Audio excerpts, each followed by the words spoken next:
na carteira de trabalho. Demissão. É permitido que, a qualquer momento, o empregado ou empregador rescinda o contrato de trabalho.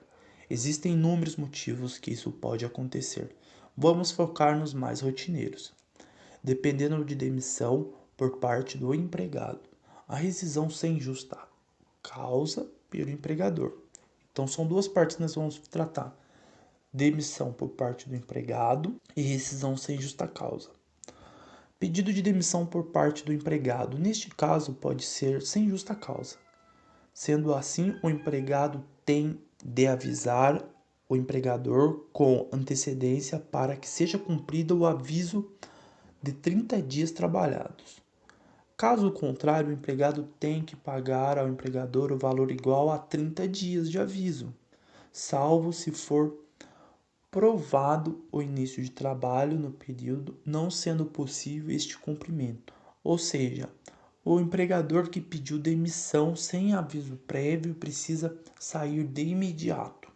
Esse empregado, ele tem que pagar ao empregador, ou seja, pagar à empresa que o contratou 30 dias de salário. Esses 30 dias eles serão descontados na sua rescisão, né? Salvo em caso contrário, quando o funcionário ele foi contratado por uma outra empresa, né? E nesse caso ele não consegue cumprir os 30 dias nessa empresa que ele estava anteriormente. Desta forma, ele deve justificar via documentos formais estas informações, que não é possível cumprir o aviso prévio, e assim não será descontado em sua rescisão o aviso prévio de 30 dias. Pedido de demissão por parte do empregador por justa causa. Este não é tão comum de acontecer, mas neste caso é obrigatório que cumpra o aviso prévio e normal é mediado por via de justiça do trabalho.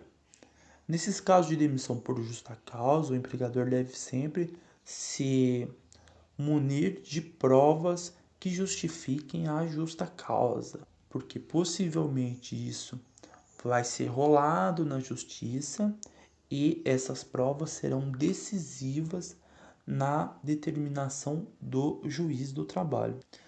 Demissão sem justa causa pelo empregador. Neste caso de demissão sem justa causa pelo empregador, deve ser avisado com antecedência ao funcionário para que cumpra os 30 dias de aviso prévio. Não sendo concedido o aviso prévio, este deve ser indenizado ao funcionário, ou seja, esses dias serão pagos aos funcionários.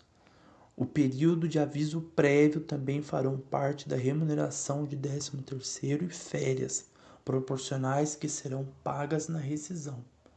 Da mesma forma que eu acabei de explicar, quando o empregador pede demissão e não cumpre os 30 dias, deve pagar para a empresa, do mesmo jeito é quando a empresa demite o funcionário e não dá o aviso prévio. Nesta situação, a empresa deve pagar para o funcionário o equivalente a 30 dias de trabalho. E também essa remuneração será paga na sua rescisão.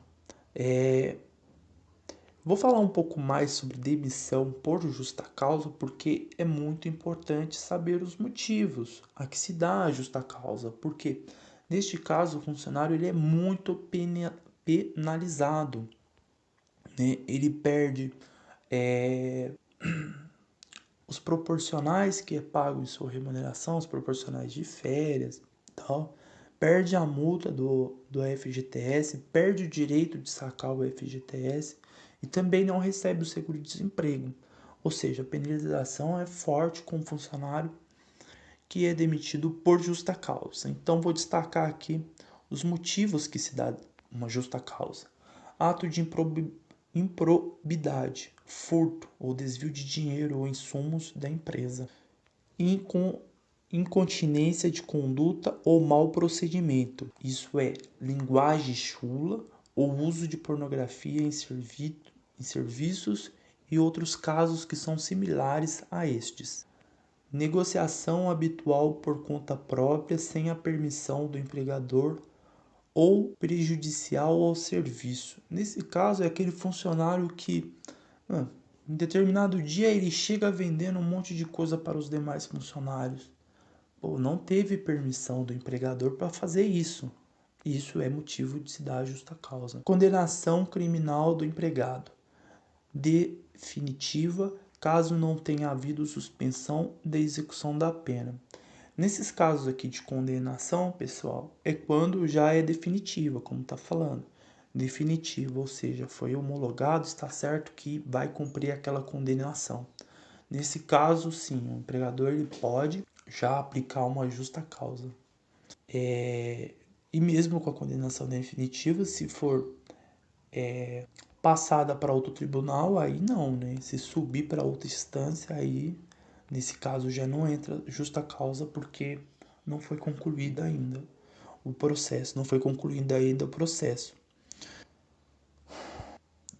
Desleixo no desempenho das respectivas funções, ou seja, o cara ali ele tá fazendo, mas ele tá fazendo muito mal feito alguma coisa. Ele tem desleixo, ele deixa tudo sujo, eu não sei. É mais ou menos isso aí, viu, pessoal? E isso aqui, claro, todos esses atos que eu estou avisando, eles devem conter provas para que a empresa não seja penalizada no futuro.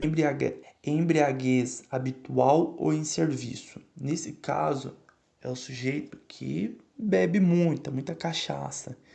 E assim, já teve jurisprudência julgando esse tipo de situação anteriormente que a empresa perdeu. Porque a embriaguez ela foi considerada como uma doença pela pessoa. Nesse caso, não se dá a justa causa, motivos de doença. Violação de segredo da empresa, ato de indisciplina ou de insubordinação, abandono de emprego, ato lesivo da honra ou da boa fama praticados no serviço contra qualquer pessoa ou ofensa física, exceto em caso de legítima defesa própria ou de outras. Ato lesivo de honra ou da boa fama ou ofensa física praticado contra empregador ou supervisor hierárquico, exceto em caso de legítima defesa própria ou outras. Prática constante de jogos de azar, perda de habilitação ou dos requisitos em lei para exercício da profissão, em conduta dolosa do empregado. Atenção!